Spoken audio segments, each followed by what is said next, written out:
चलिए हम बात करते हैं मस्कुलर टिश्यू के बारे में। तो muscular tissue is a specialised type of the tissue composed of muscle cells also called the muscle fibre.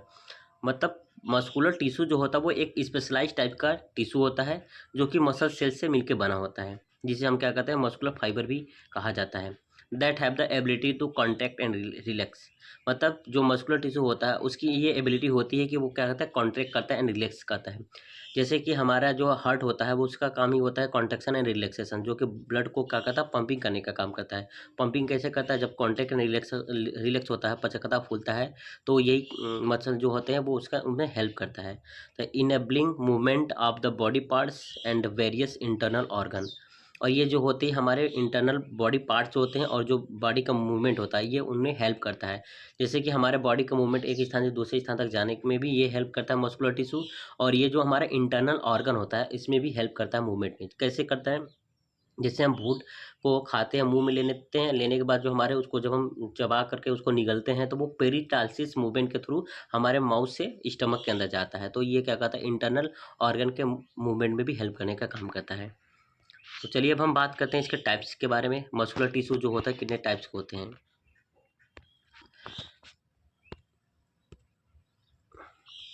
तो types of the muscular tissue, there are 3 types of the muscular tissue. Muscular tissue जो होता है वो 3 types के होते हैं। पहला होता है हमारा स्केलेटल मसल्स, दूसरा होता है कार्डियक मसल्स और तीसरा होता है स्मूथ मसल्स। तो चलिए हम बात करते हैं पहले स्केलेटल मसल्स क्या होता है। ठीक,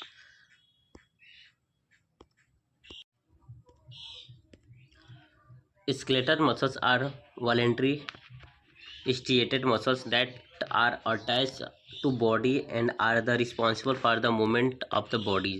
मतलब ये जो हमारा स्केलेटल मसल्स होते हैं वो एक वॉलेंट्री मसल्स होता है। वॉलेंट्री मतलब कि जो कहता है खुद से कार्य करता है, और इनवॉलेंट्री का मतलब जो होता है हम अपने आप से नहीं कार्य कर सकते, वो खुद के द्वारा होता है। ठीक है, तो ये जो हमारा स्केलेटल मसल्स होता है वो एक वॉलेंट्री मसल्स होती है।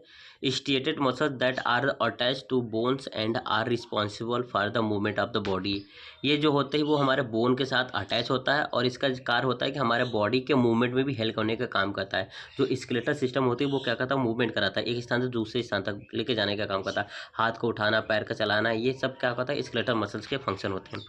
दे are made up of the long cylindrical and multi nucleated fibres that show alternating light and dark bands striated stations under a microbes. मतलब कह रहा है ये क्या होता है long cylindrical multi nucleated fibre से मिलकर के बना होता है altering light and dark band. जो इसके अंदर क्या होता है light and dark band present होते हैं। जब इसको हम माइक्रोस्कोप की सहायता से देखते हैं तो ये हमें ये दिखाई देता है लाइट एंड डार्क बैंड दिखाई देता है। ठीक, these muscles are under the control of the somatic nervous systems, meaning their movement can be consciously control. मतलब कह रहा है कि इसका ये जो होती है वो हमारे सोमैटिक नर्वस सिस्टम के द्वारा कंट्रोल किया जाता है। सोमैटिक नर्वस सिस्टम जो होता है वो हमारे खुद के कंट्रोल में होता है। ठीक है, इसका मतलब ये दिया है meaning there movement can be consciously control, यानी कि इसका जो ये इसका मतलब होता है जो हमारा सोमैटिक नर्वस सिस्टम होता है ये क्या कहता है हमारे कंट्रोल के अंदर रहता है। ठीक है, एग्जाम्पल दिया है muscles of arms, legs, face and neck. ये यानी कि ये कहाँ कहाँ पे प्रेजेंट होते हैं हमारे आर्म में, लेग्स में, फेस में और नेक में, मतलब ये हर जगह प्रेजेंट होते हैं।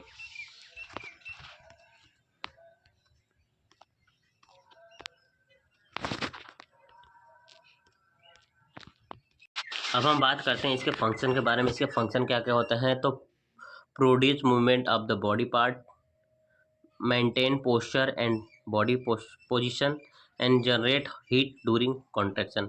मतलब क्या करता है ये हमारे बॉडी मूवमेंट में हेल्प करने का काम करता है। मेंटेन पोस्चर, बॉडी पोजीशन, ये हमारे बॉडी पोस्चर को एंड पोजीशन को भी मेंटेन करने का काम करता है। पोजीशन मतलब हमारा बैठना, सोना, उठना, ये हमारा पोजीशन। और पोस्चर मतलब कि जिस तरीके हमारा एक पोस्चर होती है, बनावट होती है, उसके आकार को भी ये मेंटेन करता है।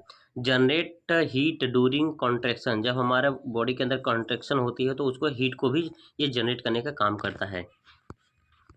अब हम बात करते हैं कार्डियक मसल्स। कार्डियक मसल्स क्या होते हैं, चलिए इसके बारे में देखते हैं। Cardiac muscle is a specialised striated involuntary muscles found only in the wall of the heart. ये जो कार्डियक मसल्स होते हैं वो एक स्पेशलाइज टाइप के मसल्स होते हैं जो कि स्ट्रिएटेड होते हैं और इनवॉल्यूंटरी मसल्स होते हैं। इनवॉल्यूंटरी मसल्स का मतलब कि ये हमारे कंट्रोल में नहीं होता है। ठीक है, तो found only in the wall of the heart, ये जो होती है हमारा कार्डियक मसल जो होता है वो हमारे हार्ट के वॉल के अंदर प्रेजेंट होता है, जो हृदय का दीवार होता है, जो लेयर होते हैं उसके अंदर प्रेजेंट होता है। It is made up of the branched muscles fibres with a single centrally located nucleus and the intercalated disc which help coordinate the contraction of the heart muscles. मतलब कह रहा है ये जो होता है ब्रांच सेल से मिलके के बनी होती है, इसका जो बनावट होता है वो ब्रांचेस फाइबर से मिलके के बना होता है, ठीक है। और इसके अंदर न्यूक्लियस प्रेजेंट होती है, ठीक है, which help coordinate the contraction of the heart muscles, और जो इसमें कार्य करता है हमारा जो हार्ट का कॉन्ट्रैक्शन होता है उसमें हेल्प करने का काम करता है। This muscles contract rhythmically and automatically to pump blood throughout the body without conscious control. मतलब कह रहा है कि ये जो हमारा कार्डियक मसल्स होते हैं वो हमारे कंटिन्यूअस रिदमिक, हमारा जो हार्ट होता है रिदमिक लगातार वो कॉन्ट्रैक्शन करता रहता है, ऑटोमेटिकली करता रहता है, वो हमारे कंट्रोल में नहीं होता, ठीक है। Pump blood throughout the body without consciousness, मतलब कह रहा है कि पेशेंट वो कॉन्शियस हो या अनकॉन्शियस हो, हर एक कंडीशन में हमारा हार्ट जो होता है वो पंपिंग करता रहता है, ब्लड को पूरी बॉडी के अंदर सप्लाई करते रहता है। अब चलिए हम बात करते हैं इसके फंक्शन के बारे में। फंक्शन क्या क्या होते हैं कार्डियक मसल से। पहला होता है पंपिंग ऑफ ब्लड, मतलब ब्लड को हमारे पंप करने का काम करता है। Generate of heart beat, heart beat को भी जनरेट करने का काम करता है। रिदमिक एंड कॉन्टिन्यूसली कॉन्ट्रैक्ट, ये लगातार और रिदम में कार्य करता है, यानी कॉन्ट्रैक्ट करता रहता है। Coordinate of the heart contraction, यानी हार्ट के कॉन्ट्रैक्शन को भी कोऑर्डिनेट करता रहता है। And maintenance of the blood pressure, और हमारे बॉडी के ब्लड प्रेशर को भी मेंटेन करने का काम करता है। अगर ये कार्डियक मसल्स अपना कार्य करना बंद कर देगा तो हमारे बॉडी का जो हार्ट जो होता है वो अपना कार्य करना बंद कर देगा। जैसे कि हमारा बीपी भी अधिक हो सकती है, हमारा जो हार्ट का लेयर होता है वो भी फट सकता है, कुछ भी कंडीशन देखने को मिल सकती है। अब हम बात करते हैं smooth muscles. Smooth muscles are not striated involuntary non-striated involuntary muscles found in the wall of the internal organs such as the stomach, intestine, blood vessels, urinary bladder and uterus। मतलब ये जो हमारा इस स्मूथ मसल्स होता है वो non स्टिएटेड होता है, ठीक है, और इनवॉलेंट्री मसल्स होता है, ठीक है, जो कि हमारे इंटरनल ऑर्गन जो जितने भी होते हैं उसके इनर वाले लेयर में प्रेजेंट होता है। जैसे हमारा स्टमक होता है वहाँ पाया जाता है, इंटेस्टाइन में प्रेजेंट होता है, ब्लड वेसल में प्रेजेंट होता है, यूरिनरी ब्लैडर में प्रेजेंट होता है और यूट्रस में प्रेजेंट होता है, ठीक है। यानी कि जितने भी हमारे इंटरनल ऑर्गन ये सब हैं इन सारी चीज़ों में हमारा स्मूथ मसल प्रेजेंट होता है, ठीक। This muscles are control involuntary by the automatic nervous system. ये जो मसल्स होते हैं वो हमारे इनवॉलेंट्री मसल्स के द्वारा कंट्रोल होते हैं, जो कि एक ऑटोनॉमिक नर्वस सिस्टम होता है उसके द्वारा ये कंट्रोल होते हैं। Meaning they work automatically without conscious control. मतलब कह रहा है कि ये जो हमारा ऑटोमेटिक नर्वस सिस्टम होता है वो कंट्रोल होता है, वो ऑटोमेटिक काम करता है, वो कॉन्शियस या अनकॉन्शियस पे डिपेंड नहीं करता, ठीक है। पेशेंट ये नहीं कि पेशेंट कॉन्शियस है तभी वो कार्य करेगा, ठीक है, कॉन्शियस हो या अनकॉन्शियस हो, ठीक है, वो सब पे काम करता है। लिखा है विदाउट कॉन्शियसनेस, ठीक है, कॉन्शियस हो या ना हो ये हमेशा कॉन्ट्रैक्शन करता रहता है। मसल्स के फंक्शन क्या क्या होते हैं, ठीक है। तो movement of the internal organ, मतलब जो हमारे इंटरनल ऑर्गन होते हैं उसको मूवमेंट करने में हेल्प करता है। जैसे यहाँ पे है इसको smooth muscles help in the movement of the substance through internal organ such as the stomach, intestines and the urinary bladder.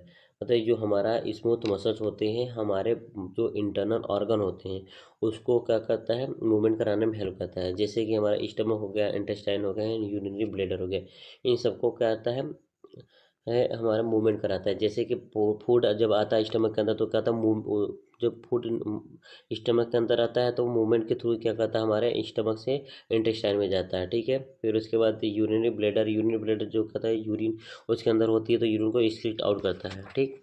फिर इसका एग्जाम्पल क्या लिखा है, move food through the digestive tract by the peristalsis movement. जो हमने अभी बताया है ये जो फूड होती है वो क्या करता है हमारे डाइजेस्टिव सिस्टम्स के थ्रू क्या करता है पेरिस्टालसिस मूवमेंट के द्वारा क्या करता है पूरे बॉडी में वो क्या करता है मूव करता है, ठीक है। जैसे हमारे माउथ से जब हम माउथ के अंदर हमारे फूड रखते हैं तो उसको क्या करते हैं उसको चबाते हैं, जब चबाने के बाद जब निगलते हैं तो वो क्या आता है पेरिस्टालसिस स्वेलिंग करते हैं तो पेरिस्टालसिस मूवमेंट के थ्रू नीचे जाता है, ठीक है।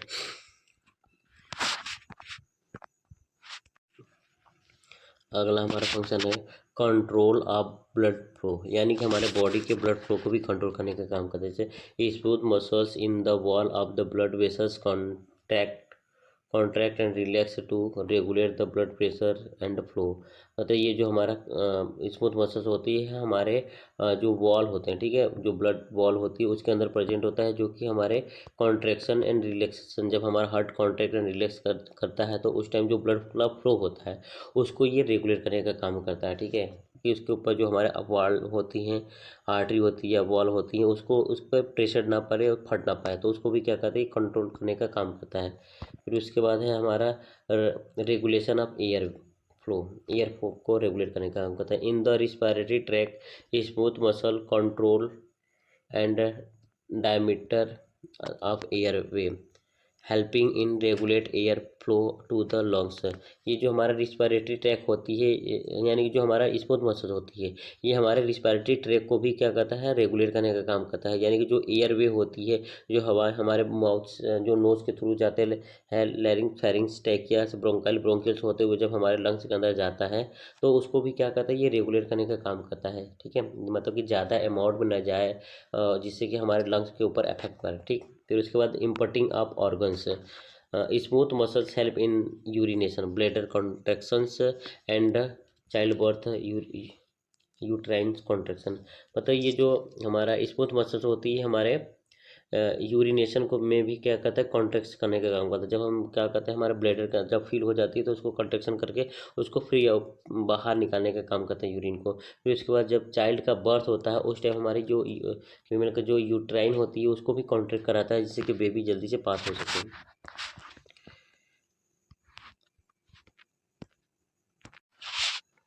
अगला हमारा फंक्शन है इनवॉलेंट्री कंट्रोल, ठीक है। All action of smooth muscles are involuntary, ठीक है। यानी कि जितने भी हम स्मूथ मसल होते हैं वो इनवॉलेंट्री होते हैं, ठीक है, हमारे कंट्रोल में नहीं होते, ठीक है, वो खुद से काम करता है, ठीक है। मीनिंग दे अकर ऑटोमेटिकली विदाउट कॉन्शियस इफेक्ट। मतलब क्या कहता है, हमारे कॉन्शियस इफेक्ट को बिना कॉन्शियस को बिना इफेक्ट यही और क्या कहता है, वो ऑटोमेटिक अपना कार्य करता रहता है। मूवमेंट कब उसको ज़रूरत है वो क्या करना हमें बताना नहीं पड़ता, वो खुद से ही करता है, ठीक है। अगला जो हमारा टिश्यू है वो है हमारा नर्वस टिश्यू। और ये हमारा लास्ट टिश्यू है, जो कि टिश्यू 4 टाइप्स के थे, ठीक है। पहला था हमारा एपिथेलियल टिश्यू, दूसरा कनेक्टिव टिश्यू और तीसरा स्मूथ मस्कुलर टिश्यू और चौथा हमारा नर्वस टिश्यू, ठीक है। तो ये जो नर्वस टिश्यू है ये लास्ट है, ठीक है। चलिए हम इसके बारे में भी डिस्कस कर लेते हैं। तो nervous tissue is a specialised tissue that form the brains spinal cord and nerves. ये जो हमारा नर्वस टिश्यू होती है वो एक स्पेशलाइज्ड टिश्यू होती है, जो कि हमारे ब्रेन को, स्पाइनल कॉर्ड एंड नर्व्स जो होते हैं उनको बनाने का कार्य करता है। It is responsible for the receiving stimuli, transmitting nerves impulse and coordinating body activities. ये जो हमारे नर्व्स टिश्यू होती हैं, ये जो स्टिमुली रिसीव, यानी जो स्टिमुली हमारे बॉडी के अंदर होती है, जैसे कि मच्छर काट रहा है तो हमें फील हो जाता है कि मच्छर काट रहा है, तो उसी स्टिमुली को ये क्या करता है, रिसीव करने का काम करता है। फिर उसके बाद उसको ट्रांसमिट करता है ब्रेन के पास। फिर उसके बाद नर्व्स इम्पल्स जो जो भी होते हैं वो क्या करता है, ब्रेन तक पहुंचाने का काम करता है। जो भी हमारे नर्व्स इम्पल्स होता है उसको ट्रांसमिट करने का काम करता है। फिर उसके बाद क्या है, कोऑर्डिनेटिंग बॉडी एक्टिविटी, जो हमारे बॉडी एक्टिविटी होती है उसको कोऑर्डिनेट करने का काम करता है। फिर अब हम बात करते हैं types of the nervous tissue. It is made up of the two main types of the cells. ये जो नर्वस टिश्यू होती है वो दो प्रकार के सेल से मिलकर बना होता है। पहला है हमारा न्यूरॉन सेल और दूसरा होता है न्यूरोग्लियल, या जिसको हम क्या कहते हैं, ग्लियल सेल कहते हैं, ठीक है। चलिए इसके बारे में हम डिस्कस करते हैं। पहला जो है वो हमारा न्यूरॉन्स या नर्व्स होता है, ठीक है। ये क्या है, इसका स्ट्रक्चर क्या होती है, neurons are the structure and functional unit of the nervous system. ये जो न्यूरॉन होते हैं हमारे नर्वस सिस्टम का स्ट्रक्चरल एंड फंक्शनल यूनिट होता है, ठीक है। Each neurons has a 3 main parts है। हर एक न्यूरॉन के अंदर 3 मेन पार्ट्स प्रेजेंट होता है। पहला जो है हमारा वो सेल बॉडी है, जिसको हम काइटिन कहते हैं। फिर उसके बाद डेंड्राइट्स है, फिर उसके बाद एक्सॉन है, ठीक है। तो ये जो हमारा सेल बॉडी है contains the nucleus and the cytoplasm. जो हमारा जो सेल बॉडी होती है, जो हमारा न्यूरॉन होता है वो इस तरीके का है, इसके अंदर क्या पता है, सेल बॉडी प्रेजेंट होता है, ठीक है। तो इसी सेल बॉडी को ये बोला है यहाँ पे जो प्रेजेंट होती है उसको सेल बॉडी कहा जाता है, ठीक। तो ये जो सेल बॉडी होती है इसके अंदर क्या क्या प्रेजेंट होता है, इसके अंदर न्यूक्लियस प्रेजेंट होती है और उसके बाद साइटोप्लाज्म प्रेजेंट होता है। ठीक, फिर उसके बाद डेंड्राइट्स है, receive signals from other neurons are sensory receptor. मतलब ये जो हमारा डेंड्राइट्स होती है, जो भी जितने दूसरे जो न्यूरॉन्स होते हैं और या फिर जो सेंसरी रिसेप्टर होते हैं, उनसे जो भी रिस्पॉन्स मिलती है, जो भी सूचना मिलती है, उसको ये रिसीव करने का काम करता है। ठीक है, फिर उसके बाद आता है एक्जान। एक्जान क्या करता है, वो ट्रांसमिट करने का काम करता है। अगला जो है वो हमारा है न्यूरोग्लियल सेल्स। अब न्यूरोग्लियल सेल क्या है, इसके बारे में डिस्कस करते हैं। तो इसका स्ट्रक्चर क्या होता है, smaller and more numerous they neuron. ये क्या होता है, बहुत छोटे छोटे होते हैं और जो न्यूरॉन होते हैं उससे भी बहुत छोटे पाए जाते हैं। ठीक है, पतले पतले छोटे छोटे पाए जाते हैं। फिर फंक्शन क्या होता है, they support protect and nourish the neurons. ये जो होते हैं हमारे जो न्यूरोग्लियल सेल होती है, ये क्या कहते हैं, हमारे न्यूरॉन जो होते हैं उसको सपोर्ट करता है, प्रोटेक्ट करने का काम करता है और उसको नरिशमेंट करता है, तो उसको मतलब एनर्जी प्रोवाइड करता है, उसको न्यूट्रिएंट प्रोवाइड करने का काम करता है।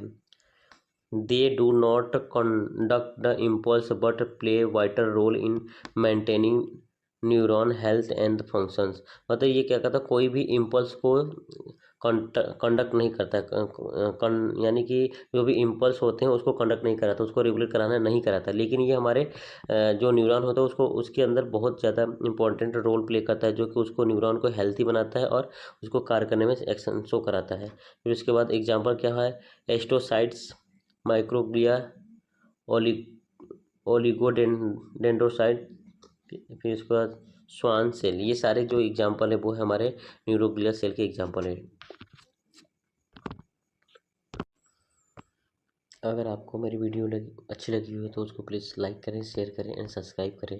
अगर आपको किसी भी और टॉपिक पे आपको कोई भी कंटेंट चाहिए या फिर उसको एक्सप्लेनेशन चाहिए तो हमें कमेंट कर दीजिए, मैं उसके उस पर आपको वीडियो बना के सेंड कर दूँगा, अपलोड कर दूँगा, फिर आप वहाँ से देख लीजिएगा।